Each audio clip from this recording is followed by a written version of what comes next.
Bonjour à tous. Je vais rapidement balayer 8 sujets qui concernent l'eau, les eaux pluviales en site urbain, les eaux potables en site urbain, les eaux usées en site urbain, les eaux pluviales pour les plateformes routières ou ferroviaires, des notions de transparence hydraulique, de biodiversité en site fluvial, de biodiversité en site maritime et un certain nombre d'autres ouvrages au service de l'eau.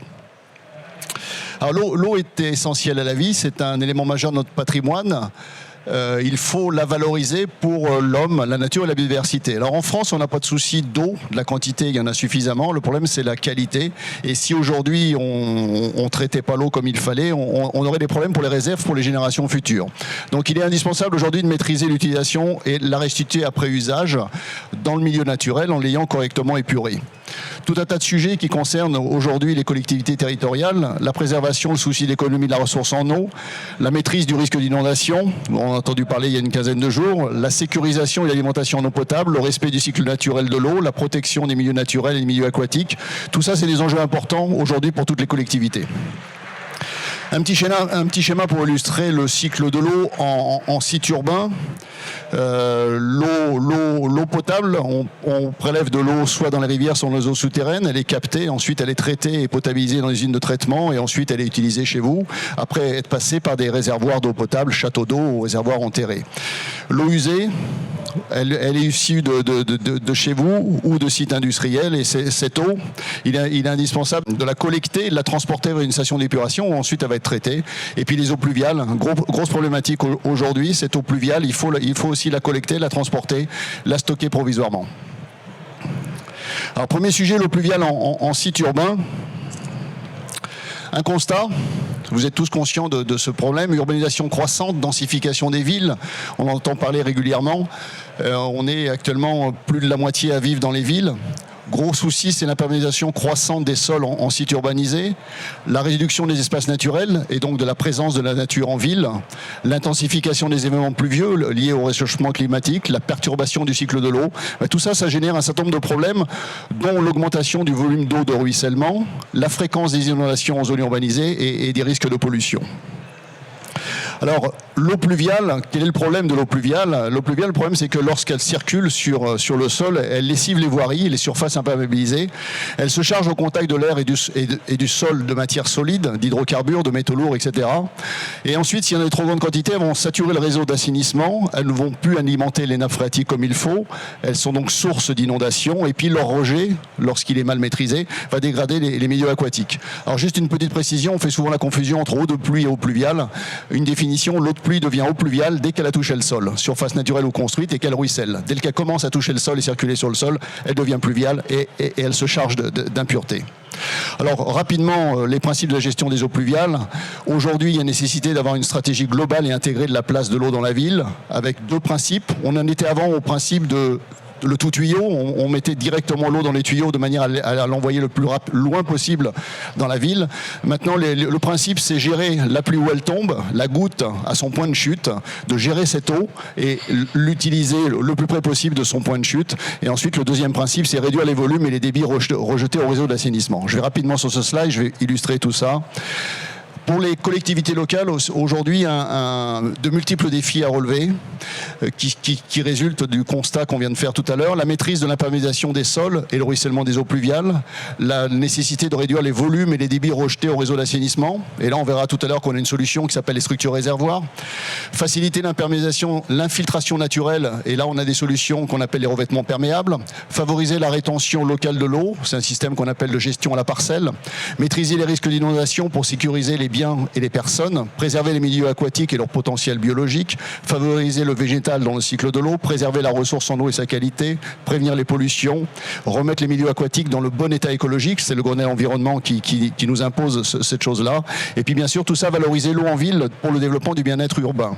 L'eau est un capital à valoriser dans les aménagements urbains au service de la nature en ville, et on va décliner toutes les solutions qu'offrent toutes les solutions qu'apportent les solutions béton, les produits béton, pour relever ces défis. Quelques précisions sur l'assainissement pluvial. 2 types de réseaux. Réseau unitaire, lorsque les eaux pluviales sont mélangées aux eaux usées, c'est l'ancien réseau, tel qu'il a été construit en général jusqu'en les années 60. Et puis le réseau séparatif, où les eaux pluviales sont séparées des eaux usées, ce qui permet de mieux maîtriser les rejets et les débits. Sur ce domaine de l'eau pluviale, 3 défis. Préserver la qualité de vie et la santé des citoyens, gérer les risques d'inondation, maîtriser les pollutions pour préserver la ressource en eau et protéger les milieux aquatiques. Et on a l'industrie, la filière, ciment et béton. On a 4 gammes de solutions pour ces eaux pluviales, des solutions pour récupérer l'eau de pluie, là où elle tombe, des solutions pour faciliter l'infiltration, des solutions pour la collecte et le transport et des solutions pour gérer les volumes et la qualité des rejets. Donc je vais décliner toutes ces solutions. Premier sujet, les solutions pour la récupération de l'eau de pluie. Il existe tout un tas de solutions à base de béton, de faible volume ou de grand volume que l'on peut installer sur les parcelles, soit qui font uniquement le stockage de cette eau pluviale, soit le stockage et le traitement. Les solutions pour l'infiltration, là on a une multitude de produits. L'idée c'est de faciliter l'infiltration des eaux grâce essentiellement à des produits perméables. Alors il y a des bétons drainants qui ont été développés à forte porosité, 20-25%, des pavés drainants, des pavés poreux, des pavés à ouverture de drainage, des pavés à joint large, des dalles gazon, des puits d'infiltration.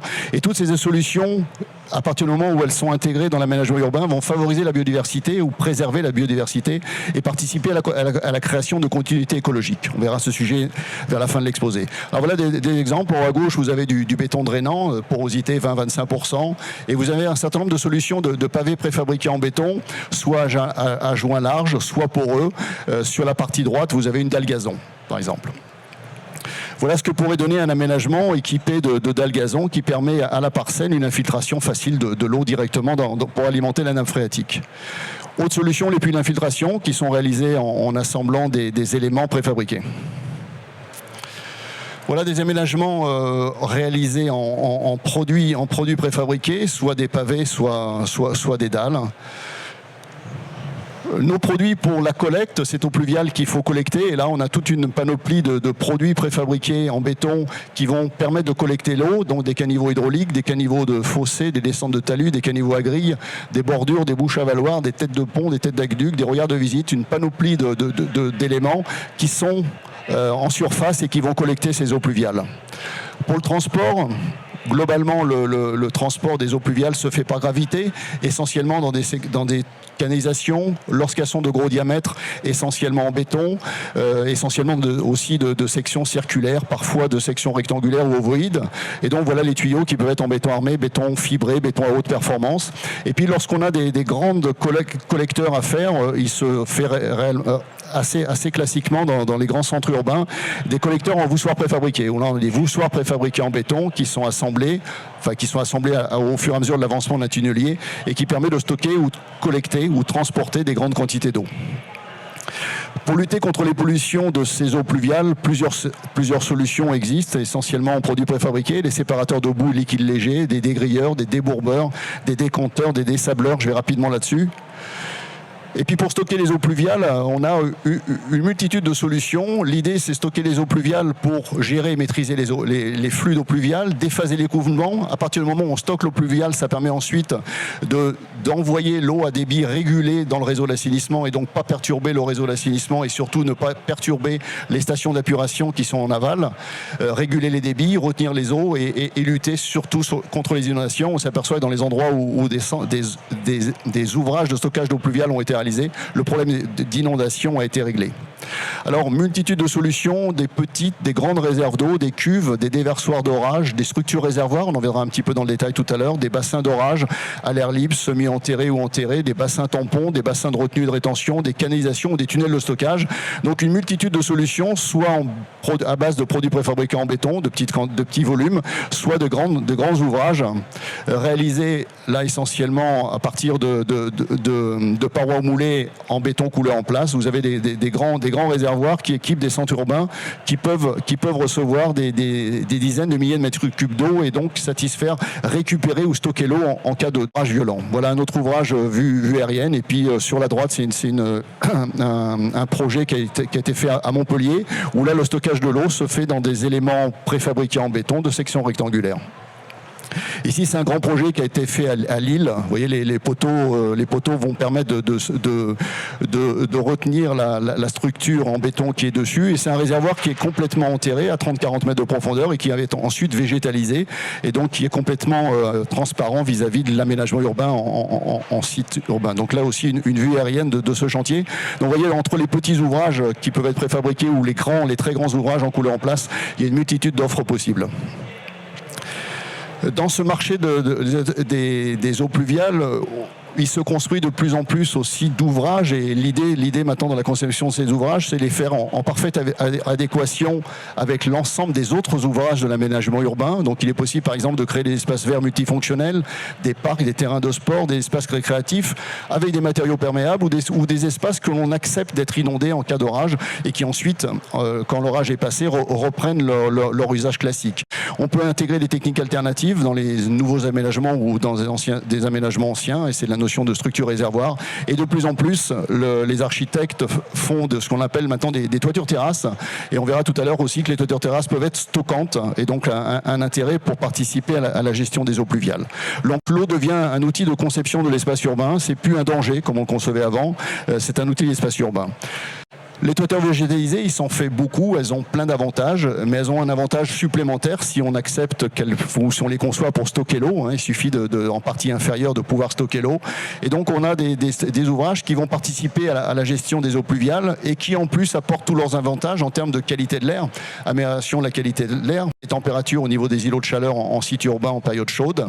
Elles ont une capacité épuratoire grâce aux plantes, rétention et filtration des eaux. Elles participent aussi à l'évaporation des eaux, donc ça permet de gérer mieux l'eau. Et elle s'intègre dans ce qu'on appelle la trame verte. Donc trame verte, c'est faire des circuits, des cheminements pour que la biodiversité puisse se déplacer. Et donc elle participe aussi à la pollinisation, à la séquestration naturelle du CO2. Elles servent de support de biodiversité. Donc multiples avantages. La toiture végétalisée se répand. Si elle stocke l'eau, elle s'intègre dans la gestion des eaux pluviales. Donc voilà un exemple de toiture végétalisée qui va stocker l'eau en partie inférieure et puis qui, grâce aux plantes, participe aussi à cette gestion des eaux pluviales. Autre concept développé depuis pas mal d'années maintenant et qui a tendance à se développer dans tous les aménagements urbains, c'est ce qu'on appelle les structures réservoirs. Donc là, on a des structures qui vont recueillir les eaux de ruissellement au plus près du lieu de précipitation. Elles vont absorber l'eau. Soit elles sont faites à base de revêtements perméables, pavés drainants, béton ou dalles drainantes, et on va stocker l'eau en partie inférieure. Soit elles sont conçues avec des structures imperméables en surface, avec des collecteurs sur les côtés qui vont stocker l'eau dans la partie inférieure. Alors ensuite, ces structures réservoirs sont conçues pour stocker l'eau de manière temporaire. Elles stockent des lames d'eau. Tout ça, c'est calculé en fonction des orages centennales ou décennales. Tout se conçoit. On a une structure poreuse dessous d'une certaine épaisseur et ensuite, on va restituer au milieu naturel à faible débit. Soit, si le sol dessous est de bonne qualité, on va alimenter la nappe aussitôt. Soit, si le sol est de mauvaise qualité ou qu'il y a des risques de pollution, eh ben, on renvoie cette eau dans le système d'assainissement classique, mais à un débit régulé qui permet de ne pas poser de problème au système d'assainissement. Donc voilà un exemple à droite de ces structures réservoirs qui peuvent être soit donc perméables en surface, soit imperméables en surface, qu'on aménage soit sur les chaussées, soit sur les parkings, soit sur les trottoirs. Avec le gros avantage, ces structures béton nécessitent peu de maintenance et peu d'entretien, et donc c'est des ouvrages qui sont considérés comme très durables. Sur les autres photos, vous avez une solution qui a été inventée par des entreprises de la filière béton préfabriqué. C'est le système qui s'appelle Hydrocil, qui sont des petits cylindres en béton qui permettent dont la mise en œuvre est très facile dans un déblai et qui permettent de réaliser des structures réservoirs avec des débits importants en termes de capacité de stockage. Voilà des exemples de structures réservoirs, des parkings, des pistes cyclables, chose qui se développe beaucoup en ville et on peut profiter de la piste cyclable pour stocker de l'eau, des places ou des aménagements publics, des administrations ou des écoles. Voilà sur la gestion des eaux pluviales. On passe à un autre sujet où là aussi le béton est très présent, c'est les eaux potables en site urbain. Donc là, les ouvrages en béton, ils permettent de capter l'eau dans les stations de pompage. Ensuite, l'eau, elle est potabilisée dans des usines de traitement d'eau potable. Et ensuite, elle est stockée avant d'arriver chez vous dans des réservoirs qui peuvent être enterrés, semi-enterrés ou en hauteur, comme les châteaux d'eau. Ce qui est important de noter là, c'est que la conformité sanitaire des bétons au contact de l'eau, il n'y a aucun problème entre le béton et l'eau. Et le béton est reconnu depuis de nombreuses années pour pouvoir stocker l'eau sans aucun problème pour la santé. Là, vous avez un exemple d'usine d'eau potable Saint-Cloud, pas très loin d'ici. Une usine qui s'est faite il y a une dizaine d'années. Une des caractéristiques, c'est que lorsqu'ils ont fait l'usine, ils ont déconstruit l'usine qu'il y avait avant. Ils ont utilisé les granulats de recyclage pour faire les bétons de cette nouvelle usine. Donc aussi, ça s'intègre dans un cercle. C'est l'un des premiers chantiers de recyclage des granulats de béton pour faire de nouveaux bétons. Voilà sur les eaux potables. Sur les eaux usées, on retrouve aussi le béton à beaucoup de niveaux. L'assainissement donc des eaux usées consiste à récupérer l'eau, la collecter, ensuite l'amener dans une station de d'épuration et de traiter l'eau avant de le rejeter dans le milieu naturel. Et donc c'est une réponse à deux préoccupations essentielles: préserver cette ressource en eau, cette fameuse ressource en eau, pour qu'elle reste potable pour les générations futures, mais aussi préserver le patrimoine naturel, les milieux aquatiques et la qualité de vie, protection sanitaire des populations et qualité de l'environnement. Donc ça, c'est les problématiques classiques de l'assainissement des eaux usées.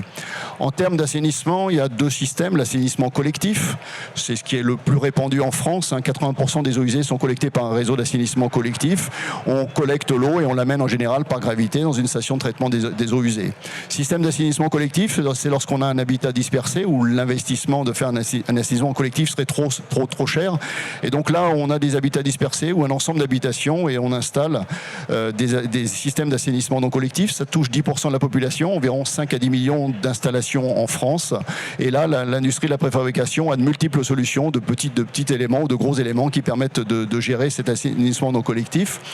C'est chaque commune qui détermine dans son plan local d'urbanisme quelles sont les zones qui doivent relever d'un assainissement collectif et celles qui doivent relever d'un assainissement non collectif. En tout cas, à chaque fois, on a la solution. Les eaux usées, deux types. Des eaux usées domestiques, celles que vous avez chez vous, les fameuses eaux ménagères ou les eaux vannes, qui sont chargées de pollution organique essentiellement, dont il est facile de prévoir les débits, parce qu'elles ont des pointes journalières ou périodiques que l'on arrive à maîtriser. Et puis les eaux industrielles, un peu plus problématiques, parce que souvent beaucoup plus polluées, mais en général face à une industrie polluée d'un seul polluant, donc plus facile à gérer. En termes de réseau de collecte des eaux usées, aussi deux réseaux. Le réseau unitaire, on retrouve les eaux pluviales tout à l'heure, donc ce fameux réseau qui mélange les eaux pluviales et les eaux usées. Et puis le réseau séparatif qui donc sépare ces deux types d'eau, qui permet aujourd'hui de gérer beaucoup mieux les flux, en particulier en cas d'orage, et d'apporter les eaux pluviales éventuellement vers des centres de stockage. Alors là, on a aussi une multitude de solutions. Pour la collecte des eaux usées, vous avez tout un tas de choses, entre les regards de visite, les boîtes de branchement, dont j'ai illustré là, avec un certain nombre de photos, tous ces éléments préfabriqués de tailles différentes, de tailles diverses et variées, et qui permettent de faire soit d'avoir accès aux canalisations, soit d'assurer les boîtes de branchement, les branchements. Et puis bien sûr les canalisations en béton qui sont prédominantes dès que les diamètres sont supérieurs à 300-400 mm, qui permettent de transporter les eaux usées par gravitation jusqu'à la station. Voilà des exemples de canalisations en béton. Il existe aussi des canalisations de forme ovoïde sur la droite, ou s'il y a des problèmes de charge de remblai, on peut faire circuler ces eaux usées dans des canalisations de type rectangulaire. Voilà des exemples. En général, ces canalisations sont mises en tranchée. On fait une tranchée dans le sol, on met la canalisation et ensuite on remblait classiquement la canalisation. Il existe aussi des solutions lorsqu'on a en ville des problèmes d'accès et qu'on ne peut pas réaliser en tranchée. On peut faire ce qu'on appelle les tuyaux par micro-tunnel ou fonçage, où là, le tuyau fait un trou sur un côté et on pousse le tuyau sous la chaussée à franchir, et ce qui permet de ne pas gêner la circulation et de ne pas perturber la circulation lorsqu'on a un ouvrage routier ou ferroviaire à franchir. Et puis, on peut aussi faire des canalisations en béton, et là, c'est en général quand c'est des gros diamètres, en utilisant des voussoirs préfabriqués en béton qui équipent le revêtement au fur et à mesure de l'avancement du tunnelier, le tunnelier étant là pour excaver la cavité. En termes de traitement des eaux usées, plein de solutions aussi. On parle de dégrilleurs, de débourbeurs, de décanteurs, de dessableurs, de séparateurs de boules liquides légers, de séparateurs à graisse, tout un tas de solutions qui permettent en face à chaque polluant et chaque problématique de gérer la pollution de ces eaux usées. Un petit focus sur un outil, un logiciel qu'a développé le CERIB. Donc un logiciel de dimensionnement mécanique et hydraulique des canalisations d'assainissement. C'est Oduc Plus, version 4, qui évolue au fur et à mesure de la réglementation. Et donc c'est un logiciel qui permet de calculer les débits des eaux de ruissellement à l'aval d'un bassin versant, et puis de calculer le diamètre de la canalisation en tenant compte des pentes, du taux de remplissage et des débits. C'est pas la dernière version, Jacques. On est à la version 6. Ah bon, et j'ai pas la bonne photo, mais version 6. Ça prouve que ça évolue. Il est tellement demandé qu'on est obligé de le faire évoluer à chaque fois qu'on le réédite. Bon, et puis une chose importante, alors là c'est Crypti, mais je vais rapidement passer là-dessus. C'est une étude qu'on a fait, que le CERIB a fait en association avec Symbéton, sur la qualité environnementale des réseaux d'assainissement. Donc on a évalué les impacts environnementaux d'un réseau d'assainissement et surtout on l'a comparé aux solutions concurrentes pour des diamètres 400 ou 600 et donc solutions concurrentes, le grès, le PEHD, le polypropylène, le PRV, le PVC. En fait, c'est une étude complète d'analyse de cycle de vie, multicritères, multi-étapes sur l'ensemble du cycle de vie, la fabrication des matériaux, la mise en œuvre des matériaux, la vie en œuvre et ensuite éventuellement la fin de vie. On a évalué 6 impacts environnementaux. Consommation d'énergie primaire totale, l'épuisement des ressources non renouvelables, les déchets totaux éliminés, le changement climatique, l'acidification atmosphérique et l'eutrophisation des eaux, qui sont 6 impacts environnementaux très importants en termes de gestion et en termes d'assainissement. On ne s'est pas focalisé sur les études monocritères que l'on voit souvent dans la presse où on ne parle que du changement climatique. On a vraiment fait une étude complète, multicritères et multiphase. Cette étude a été réalisée par Pricewaterhouse et surtout elle a fait l'objet d'une revue critique et elle met en avant, en évidence, les atouts environnementaux des réseaux d'assainissement en béton et quels que soient les critères, la solution béton est au moins aussi bonne, voire souvent meilleure que les matériaux concurrents. Dans la foulée, le CERIB a développé un écologiciel qui permet à partir de cette étude de calculer, grâce à cette étude, de calculer les impacts environnementaux d'un réseau d'assainissement en béton sur l'ensemble du cycle de vie. Alors un petit tableau qui illustre, là globalement, quand c'est du vert, c'est que le béton est bien meilleur que les autres. Les autres matériaux, ils sont en rouge avec des coefficients relativement élevés. Et que parfois le béton est aussi bon que les autres. Mais globalement, d'une manière générale, si on fait une analyse globale sur l'ensemble des impacts environnementaux, le béton est toujours la meilleure solution. C'est vrai pour les diamètres 400-600, c'est peut-être pas le vrai pour des diamètres plus petits, mais en tout cas pour ce diamètre qui correspond à un diamètre important dans le marché des réseaux d'assainissement, c'est une réalité. À l'amont, à l'aval, pardon, de cette gestion des eaux usées, on a des stations d'épuration de toute taille, dans une station d'épuration, il y a en général 2 filières. Il y a la filière eau, on traite les eaux, et puis il y a la filière de traitement des boues, qui sont générées par le traitement des eaux. Et puis là, on a plein de solutions qui mettent en valeur les atouts des solutions béton, l'étanchéité des parois, on arrive à faire des ouvrages parfaitement étanches, durabilité, et puis bien sûr tenue à des milieux agressifs. On est là face à des eaux de plus en plus polluées, et donc qui potentiellement peuvent attaquer le béton et le béton résiste bien à toutes ces agressions. Alors des stations d'épuration, il y en a des symptomatiques très connues, c'est celle d'Acher, j'ai mis là, dont l'architecte c'est Luc Weissmann, un grand architecte français. C'est-à-dire les stations d'épuration, maintenant on n'a plus peur de les cacher, on les montre au public, on fait appel à des architectes qui conçoivent des beaux objets. Donc là vous avez l'usine d'Acher, dans lequel entre autres il a été utilisé du béton autoplaçant. On va même jusqu'à mettre dans ces stations d'épuration des éléments BFUP, béton fibré ultra haute performance, préfabriqués en usine, assemblés bien sûr sur le site. Là vous avez des dalles qui viennent assurer la couverture des bassins de traitement des eaux, qui sont aussi réalisés en BFUP, compte tenu de la portée importante de la forme qu'elles avaient et la structure que voulait l'architecte. Ici, toujours cette station d'Acher, vous voyez sur la partie droite, l'architecte a voulu imiter des bulles d'eau qui s'échappaient du process. Et donc, on arrive en jouant sur les coffrages à faire ce genre à répondre favorablement à ce genre de demande d'architecte.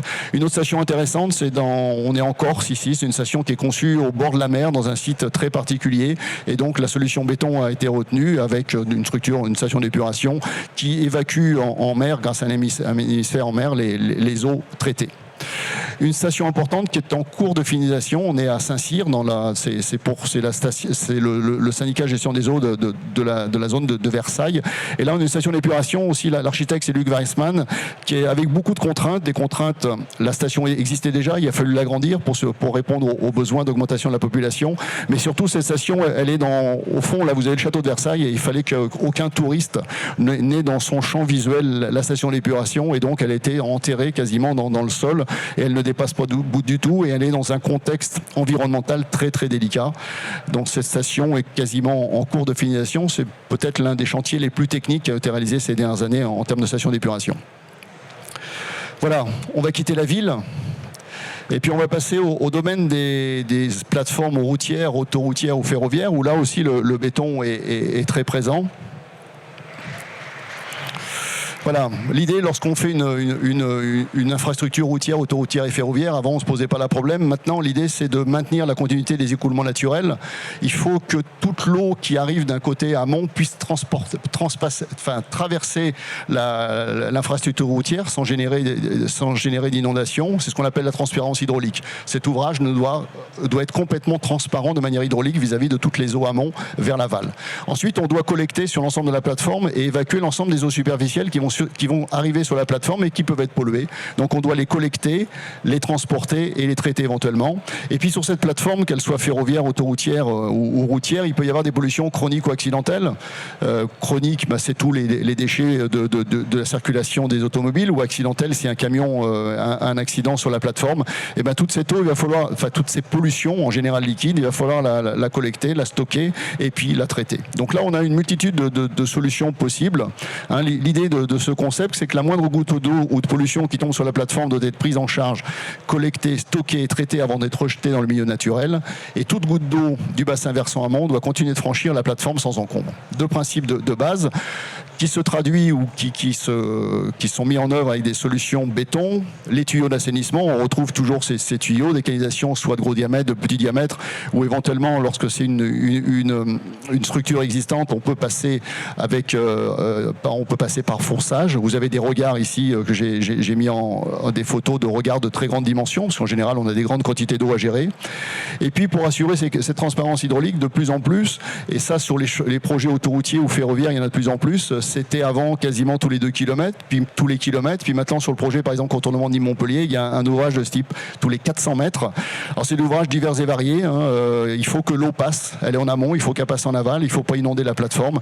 Et là on peut mettre des canalisations de gros diamètre, 800 ou 1000, on peut mettre des ouvrages hydrauliques, on peut mettre des ponts-cadres, des ponceaux, des ouvrages voûtes, des dallots, qui soient préfabriqués, sur les photos par exemple à droite, soit coulés en place sur certaines photos qui apparaissent là. Donc une multitude de solutions, soit qui fonctionnent en voûte, comme on voit en haut à gauche, soit qui fonctionnent en cadre, lorsqu'on a en particulier des faibles hauteurs de remblai par-dessus. Donc là, ces ouvrages, il faut se rendre compte que maintenant, sur une infrastructure, c'est quasiment tous les 400-500 mètres qu'on a besoin de faire un ouvrage comme ça pour que l'eau, qu'on ait une parfaite transparence hydraulique de l'infrastructure. D'autres exemples là, d'ouvrages de plus petite dimension, tout ça, bien sûr, étant déterminé et dimensionné. Un pont cadre, là ce qu'on peut voir, c'est qu'aussi on peut assurer la transparence hydraulique, mais aussi assurer la transparence, le passage des animaux. Et là vous voyez un ouvrage qui est volontairement plus large que nécessaire pour faire passer l'eau, avec des banquettes sur les côtés qui permettra à la biodiversité, aux animaux, de franchir aussi l'autoroute. Un autre ouvrage hydraulique, voilà une conception un petit peu importante, c'est-à-dire il n'y a pas que le transparence hydraulique ou l'ouvrage, il y a tout l'aménagement en aval et en amont, de manière à faire passer l'eau et pouvoir bien la canaliser. Des solutions à base de cadres rectangulaires, là on a des solutions préfa, des cadres rectangulaires préfa qui sont assemblés sur le chantier, qui permettent de constituer, là il n'y a pas de limite sur la longueur, des canalisations, des transparences, enfin des ouvrages qui peuvent faire plusieurs centaines de mètres. Autre chose importante, on se préoccupe bien sûr de plus en plus de la faune. Sur les autoroutes, avant on mettait un panneau « Attention, animaux sauvages », maintenant c'est fini ça. Les animaux, on les fait passer dans des ouvrages spécifiques, et lorsqu'on est en point bas et qu'il y a des ouvrages hydrauliques, il est intéressant de faire aussi passer les animaux. Et là, vous avez sur certaines photos de droite, vous avez une banquette, ce qu'on appelle une banquette en partie haute ici. Et donc l'idée, c'est que les animaux sauvages puissent passer sur cette banquette quand l'ouvrage hydraulique est rempli d'eau. S'il est à sec, bien sûr, il passe en partie inférieure. Et puis vous avez des aménagements, comme on a un petit peu à gauche, un genre de passe à poisson qui permet aussi aux poissons et avoir une transparence vis-à-vis de l'ensemble aussi des poissons. Voilà. Puis une des solutions qui est intéressante lorsqu'on est dans un contexte où la zone inondable peut être importante, c'est d'augmenter l'importance de l'ouvrage. Là, vous avez un ouvrage dont la longueur a été doublée. Toute la plaine pouvait être inondée, et si on voulait faire passer le TGV, c'est le TGV Rhin-Rhône, il a fallu doubler la longueur de l'ouvrage pour qu'en cas de grand orage, il n'y ait pas d'inondation sur la voie ferrée. Alors pour ce faire, on joue sur la forme des piles et puis bien sûr sur la répartition des travées pour faire passer le plus grand débit à un moment donné. Alors, on a assuré la transparence hydraulique. Maintenant, il faut collecter toutes ces eaux qui vont tomber sur la plateforme ferroviaire ou routière. Et donc là, on a plein de solutions qui sont des tuyaux, des caniveaux, des fossés, des descentes d'eau qui peuvent s'intégrer parfaitement dans le paysage routier, autoroutier. Des descentes d'eau un peu plus particulières. Là, sur la droite, une descente d'eau qui permet aussi de faire passer les animaux qui peuvent remonter grâce aux aspérités qui ont été créées, donc qui jouent un double rôle. On peut aussi utiliser et mettre en place des noues. Donc là, vous avez des éléments préfabriqués, des murs préfabriqués qui permettent de constituer des noues qui vont permettre de stocker temporairement les eaux pluviales. Ensuite, des solutions pour lutter contre les pollutions. Toutes ces eaux, si elles sont polluées, on a derrière tout un tas de solutions à partir de produits préfabriqués, soit des grilleurs, des débourbeurs, des décanteurs, des dessableurs, des séparateurs de boue liquide léger, donc multiples solutions en fonction des multiples pollutions possibles. Et donc là, des exemples aussi, des bassins peuvent être de grandes dimensions, de plus petites dimensions à chaque fois.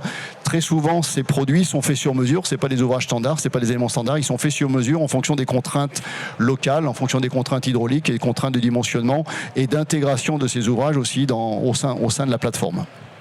Un exemple d'aménagement de bassins de stockage d'eau superficielle à partir d'éléments préfabriqués.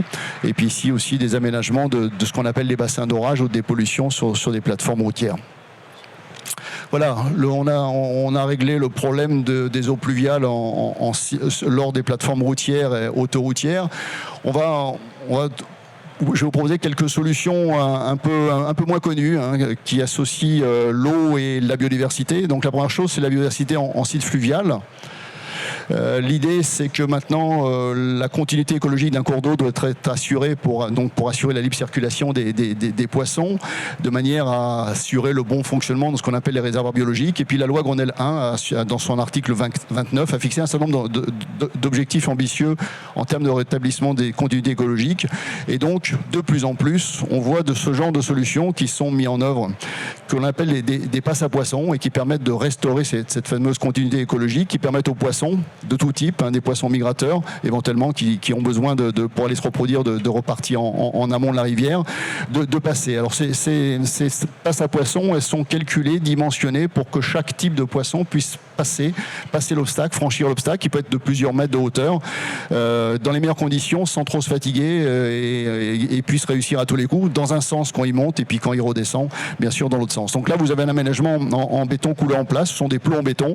Donc les poissons, ils nagent et puis ils vont se cacher derrière le plot pour se protéger un petit peu et puis ils passent de plot en plot, ils remontent la rivière. Là, vous avez une solution de passe à poissons en produits préfabriqués en béton. Là aussi, un ouvrage sur mesure qui fait selon les contraintes des poissons qui doivent passer dans l'ouvrage et des contraintes hydrauliques et des débits à évacuer. Là, on est sur la Dordogne. La Dordogne, il y a beaucoup d'ouvrages sur la Dordogne et ils sont en train de mettre des passes à poissons un petit peu partout, à chaque endroit où les saumons, entre autres, sur la Dordogne, il y a des saumons qui remontent la Dordogne. Et donc là, vous avez un petit barrage et puis la structure qui est protégée là par un caillebotis, c'est une passe à poissons qui permet de remonter ce barrage qui fait à peu près 2 mètres de hauteur, quoi.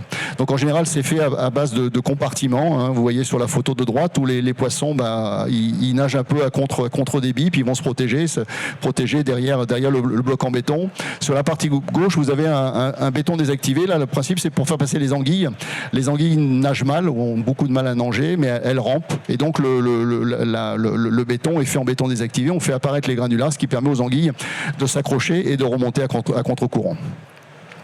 Là, on est sur la Seine. Sur la Seine, il y a un certain nombre de barrages et ils sont en train d'être équipés. Enfin, tous les barrages qui sont sur la Seine sont équipés de passes à poissons. Donc là, on a des ouvrages un peu plus costauds, bien à l'échelle de la Seine. Là, on est à Chatou. Donc, il y a eu la reconstruction du barrage de Chatou et à l'occasion, ils ont fait une grande passe à poissons sur le bord de l'ouvrage. Et puis là, l'exemple qu'on a vu tout à l'heure, donc ces fameux plots en béton là qui permettent aux poissons de zigzaguer entre les blocs et puis de remonter le courant. Voilà. Et puis un autre sujet intéressant qui se développe, c'est comment associer ou préserver la biodiversité en site maritime. Là, on est aussi, tout ça c'est les suites du Grenelle et des engagements du Grenelle. Donc là, c'est en l'occurrence le Grenelle de la mer. Le Grenelle classique avait instauré ce qu'on appelle les trames vertes et bleues. Et puis là, le Grenelle de la mer a instauré la notion de trame bleu marine. Et donc l'idée, c'est de reconstituer ou de préserver les continuités écologiques et de faire en sorte que les poissons, la faune et la flore marine puissent se réapproprier un aménagement lorsqu'on a on a perturbé le milieu marin. Alors là, on a la solution principale, c'est ce qu'on appelle les récifs artificiels, qui sont des structures que l'on va immerger, destinées à protéger les fonds marins. Elles vont permettre de créer, de protéger ou restaurer l'écosystème riche et diversifié et développer localement la faune et la flore. Alors il y a 3 types de récifs artificiels selon les pays. C'est soit soutenir l'activité de pêche. Au Japon, ils font des récifs artificiels pour développer la production de poissons. Ça peut être pour préserver la biodiversité, c'est plus ce que l'on fait en France, la biodiversité et les ressources marines. Ou alors dans certains pays aussi, c'est pour développer les activités de loisirs, la plongée sous-marine, donc faire revenir des poissons pour que les plongeurs voient des beaux poissons. Et donc tous ces récifs artificiels représentent un champ d'opportunités très important pour le béton, parce qu'il y a énormément d'aménagements portuaires qui ont été mal conçus à l'époque et qu'on peut restaurer la biodiversité. Et puis surtout sur le marché des fondations d'éoliennes offshore, où là on peut recréer autour des fondations d'éoliennes offshore la biodiversité. Alors ça va se traduire. Alors le béton sur ce domaine a beaucoup d'intérêt. C'est un produit qui va résister aux agressions marines, agressions mécaniques, chimiques, chocs, qui ne va pas se dégrader physiquement ou chimiquement par l'activité biologique de la faune, de la flore qui se dépose sur le béton. Aux exigences de services de durabilité, on a des forts courants, des houles importantes, et le béton résiste bien à ces impacts. On s'est aperçu que le béton avait une qualité d'accueil de la biodiversité très importante, vous allez le voir tout à l'heure sur les photos, que c'est un matériau inerte qui ne génère aucune pollution par lessivage ou lixivation, et puis qu'en jouant sur la forme, l'état de surface, la rugosité du béton, on peut faciliter l'accrochage de la biomasse, attirer une multitude de poissons, favoriser la colonisation, et on commence à parler là-dessus d'une démarche d'éco-conception de ces produits avec une notion de béton biogène, donc un béton favorable au développement de la biodiversité en site maritime. Alors ça, c'est le premier exemple de ce qui se faisait, les tétrapodes, qui permettent de faire des digues en les assemblant en plot, et on crée des cavités qui étaient favorables à la biodiversité. Maintenant, on conçoit des ouvrages très particuliers qu'on appelle ces récifs artificiels qui sont préfabriqués. Vous avez un exemple ici de mise à l'eau, un autre exemple de ce type d'ouvrage. Ces ouvrages ensuite, ils sont immergés et quelques semaines après ou quelques mois après, les plongeurs y vont et voient que les poissons ont trouvé un nouvel habitat. Chaque trou, chaque dimension, chaque hauteur, etc. est calculé pour recevoir ou accepter chaque type de poisson. Ils font que tous les poissons du coin puissent retrouver un habitat. Il y en a qui poussent même le vice de dire il faut que le récif artificiel il soit posé là au centimètre près, et donc il suffit avec un plongeur et puis un ballon d'aller le poser au centimètre près à l'endroit où les ingénieurs écologues ont décidé de le mettre. Là on est plus classique, c'est des récifs artificiels en béton avec des trous, vous voyez, de dimensions très particulières, des formes particulières et qui sont mis en vrac au fond de la mer. Et donc quelques mois après, quand les plongeurs y vont, les poissons ont déjà repris vie autour de ces blocs en béton qui sont empilés les uns sur les autres, qui résistent bien aux efforts de houle. Voilà un autre exemple de cet accueil, de ce nouveau habitat pour les poissons. Voilà le fameux, je crois que c'est un méru, donc là on voit aussi les poissons et puis bien sûr les algues qui se sont accrochées sur le béton. Voilà, on a fait un peu le tour de tous ces ouvrages, qui sont au service de l'eau, mais il existe d'autres ouvrages où le béton est aussi favorable et apporte des solutions. Alors lorsque vous avez une rivière à franchir, on peut le franchir avec des ponts, et là on a un viaduc autoroutier du côté dans les Alpes. Lorsqu'on est en mer, on peut faire des ouvrages en mer, et donc là vous avez le pont de Rion-Tirillon, l'un des ouvrages les plus complexes qui a été mis en œuvre ces dernières années. Là on est à La Réunion, où là il y a un canyon à franchir, et donc la solution béton, le béton apporte une solution pour franchir ce canyon. On a des solutions de pont-levant, là on est sur le pont de Bordeaux, mais il y a eu la même chose à Rouen, des ponts-levants. On a des digues portuaires qui sont réalisées à partir d'éléments préfabriqués, coulés en place sur la côte et puis apportés par flottaison pour constituer des digues. Là, c'est un projet à Tanger, au Maroc. On peut faire des quais maritimes, et tout ça en ayant accès uniquement par des barges sur l'eau et créer ce genre d'aménagement maritime. Là, c'est un grand aménagement à Monaco. L'élément que vous voyez là fait 300 mètres de long, il flotte, il a été fait à Gibraltar et amené par flottaison.